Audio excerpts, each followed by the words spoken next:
देखिए आज का सवाल जो हम लोग पढ़ने जा रहे हैं, आज का सवाल में क्या देखें कि पानी का परावैद्युतांक 80 यानी 80 है, तो इसकी विद्युत क्या होगी। मतलब देखिए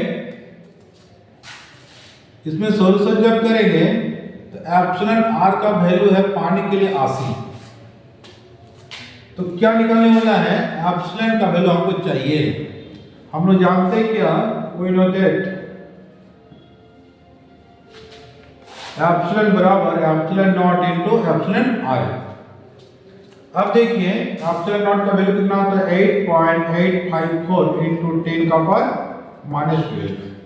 ये निर्वात के लिए निरपेक्ष विद्युतशीलता होती है।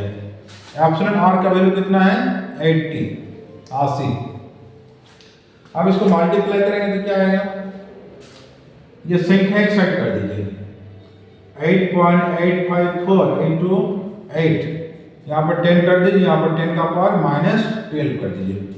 अब इसको इसके साथ गुना करेंगे तो कितना आएगा 8.854, 8 के साथ गुना करेंगे 4 8 32 करे मेरा 3, 5 8 40 43 करे मेरा 4, 8 8 64 68 करे मेरा 6, 8 8 64 70, कितना आएगा 70.832 इंटू 10 का पावर -11।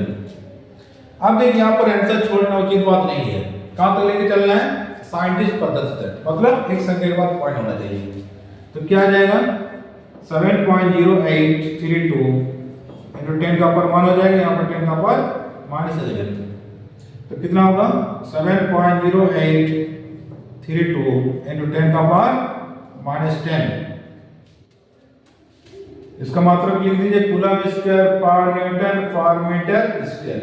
बस ये हो गया इसका विद्युतशीलता, किसका, पानी का।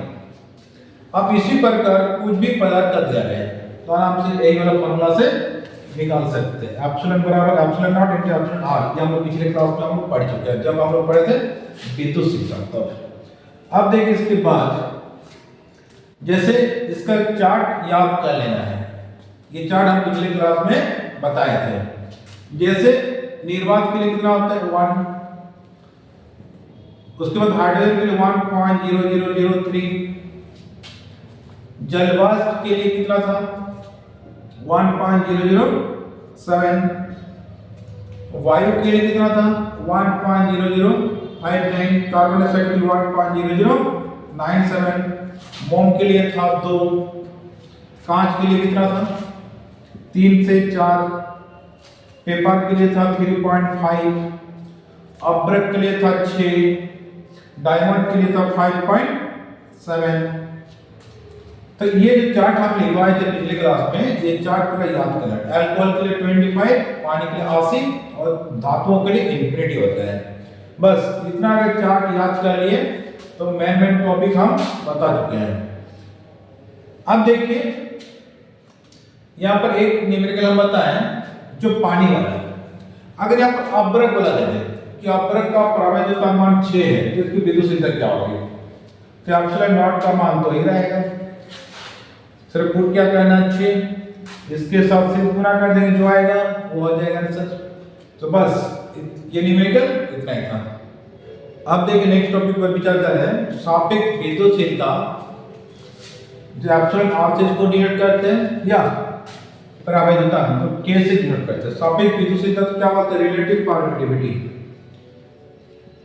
रिलेटिव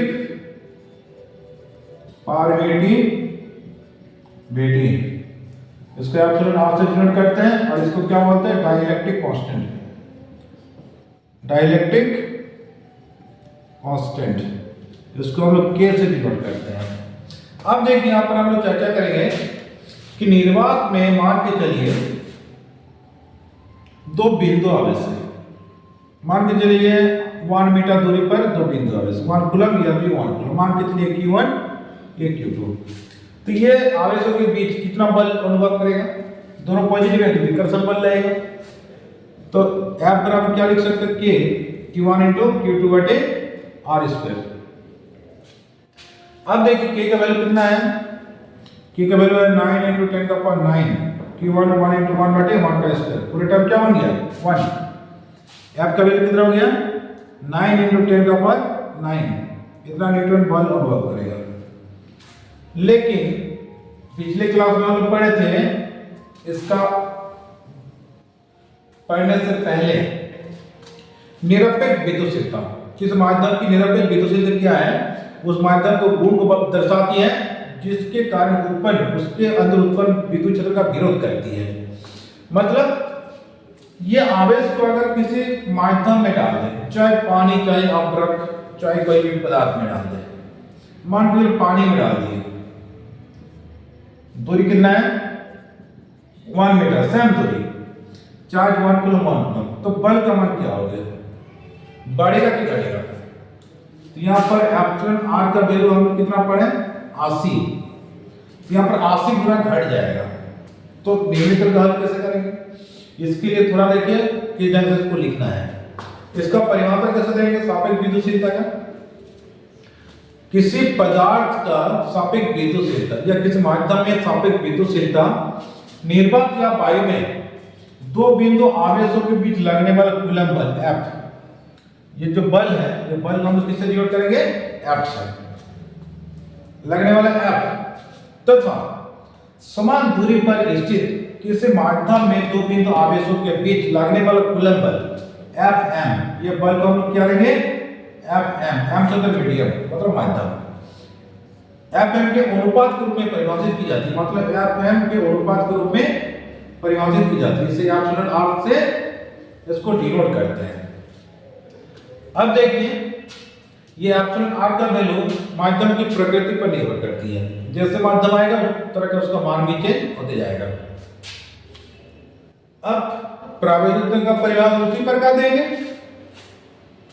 कि किसी माध्यम का प्रावेदिकता निर्वात या वायु में दो बिंदु आवेशों के बीच लगने वाला कूलम बल F, लगने वाला कूलम बल F समान दूरी पर रखे किसी माध्यम में दो बिंदु आवेशों के बीच लगने वाला कूलम बल Fm के अनुपात के रूप में परिभाषित की जाती है, इसे K द्वारा सूचित किया जाता है कि K बराबर क्या हो जाएगा F/Fm। बस ये फॉर्मूला याद रखना, और K का वैल्यू पदार्थ की प्रकृति पर निर्भर करता है। बस यही था ये सवाल। अब इसके आधार पर चलते देखते न्यूमेरिकल कैसे बनेगा कि निर्वात में जो बल रहेगा किसी पदार्थ में जब वो आवेश को रखा जाएगा तो निर्वात की तुलना में उसका बल का मान कम हो जाएगी।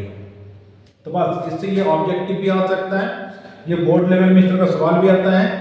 जैसे निर्वात में दो बिंदु आवेशों के बीच जितनी बल लगती है उतना ही दूरी पर उन आवेशों को किसी पदार्थ में डाल दिया जाए या रख दिया जाए, तो दोनों आवेशों के मध्य लगने वाला बल का मान क्या होगी। चार का ऑप्शन आएगा, बढ़ेगी, घटेगी और परिवर्तित रहेगी, इनमें से नहीं। तो क्या करना है, बढ़ेगा नहीं घटेगा। निर्वात को छोड़ के कहीं पर भी दोनों आवेश रख देंगे ना, समान दूरी पर उतना ही दूरी रहेगा तो बल का मान घटेगा। बस इतना याद रखना है। इसमें कितना घटेगा, चलिए देखते हैं नेक्स्ट न्यूमेरिकल में। अब देखिए न्यूमेरिकल क्या है, निर्वात में दो बिंदु आवेशों के मध्य लगने वाला कूलम बल 9 × 10⁹ न्यूटन है। तो इन आवेशों को समान दूरी पर रखते हुए पानी में डुबा दिया जाता है, तो उन आवेशों के मध्य लगने वाला कूलम बल क्या होगी। देखिए सवाल तो पहले समझे, ये निर्वात में क्या रखा हुआ है, दो बिंदु आवेश Q1 और इधर Q2, दोनों के बीच जो बल लग रहा है, कितना बल लग रहा है 9 × 10⁹ न्यूटन का। वाह, ये Q1 है, Q1 और एक Q2। अब जितना दूरी पर है, मान लीजिए 1 मीटर 2 मीटर 3 मीटर कुछ भी है ना, तो इतना ही दूरी पर रखते हुए अगर इसको पानी के अंदर डुबा दिया जाता है, ये मान के चलो पानी है, ये Q1 ये Q2, तो इसके बीच बल Fm से डिनोट करते हैं। तो बल का मान क्या होगी, जो कि पानी का प्रावेदिक वैल्यू कितना है 80 है, पानी के लिए प्रावेदिक वैल्यू 80 है, मतलब K का वैल्यू 80 है। तो इसको हम लोग कैसे लिखेंगे, गिवन दैट एफ का वैल्यू कितना दिया है 9 × 10 का पावर 9 न्यूटन। एफ एम का वैल्यू हमको चाहिए, के का वैल्यू दे दिया 80। अब देखिए वी नो दैट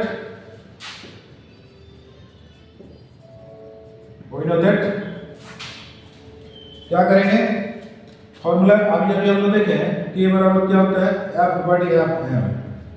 तो एफ एम का वैल्यू हमको चाहिए तो एफ बटे क्या हो जाएगा, तो एफ का वैल्यू कितना है 9 × 10 का पावर 9 और इसका वैल्यू 80। इसको भागा देंगे, एक से एक कैंसिल हो जाएगा, तो क्या आएगा 9 बटे 8, ऊपर में आ जाएगा कितना 8। इसको भागा देंगे तो कितना आएगा 1.125 × 10 का पावर 8 न्यूटन। तो एफ एम का वैल्यू क्या हुआ, बड़ा कि घटा, एफ एम का वैल्यू घट गया, कितना गुना घटा 80 गुना घट गया। इससे क्या सीखने को मिला, कोई भी पदार्थ में जब आवेशों को डाला जाता है तो उनके बीच जो बल लग रहा था पहले की तुलना में क्या होगा, वो बल घटेगा। तो इसका परिवर्तन मान के आधार पर वो मान भी घटता है। बस इसके आधार पर यही वाला सवाल अगर दिया जाए कि सोडियम में डाल दिया जाए, सोडियम क्या धातु है, धातु के लिए के का वैल्यू कितना होता है, धातु के लिए के का वैल्यू इंफिनिटी होता है। अगर यही वाला चीज अगर धातु में बात किया जाए तो क्या हो जाएगा, आप 80 के बदले इंफिनिटी डाल देंगे तो एफ एफ का वैल्यू क्या हो जाएगा, एफ बटे के, तो 9 × 10 का पावर 9 ये हो जाएगा इंफिनिटी, इंफिनिटी तो क्या हो जाएगा मान 0 हो जाएगा। अगर इसको पानी के अंदर में भी आप हम लोग देखें तो देखिए मान घट रहा है, लेकिन अगर धातु में डाल देते, मान लीजिए पानी को छोड़कर सोडियम में डाल दें, सोडियम किस में आएगा, धातु में आएगा। अगर यूरेनियम में डाल दें तो धातु में आएगा। तो जितने सारे हैं, गोल्ड है, चांदी भी है, Ag भी है, इसके बाद आपका प्लेटिनम है, जितने सारे धातु हैं मेटल, सब में अगर डाल दे दोनों आवेश को तो उसके अंदर जाने के बाद दोनों के मध्य लगने वाला कूलम बल 0 हो जाएगा, जो हमारे मैथमेटिक्स यही बोलती है। तो बस यही था ये न्यूमेरिकल। इसके आधार पर आप कुछ भी आएगा यही वाला फॉर्मूला अप्लाई करने के बाद फ्रैक्शन बन जाएगा। बस यही था ये सवाल। तो चलिए आज का क्लास इतना ही।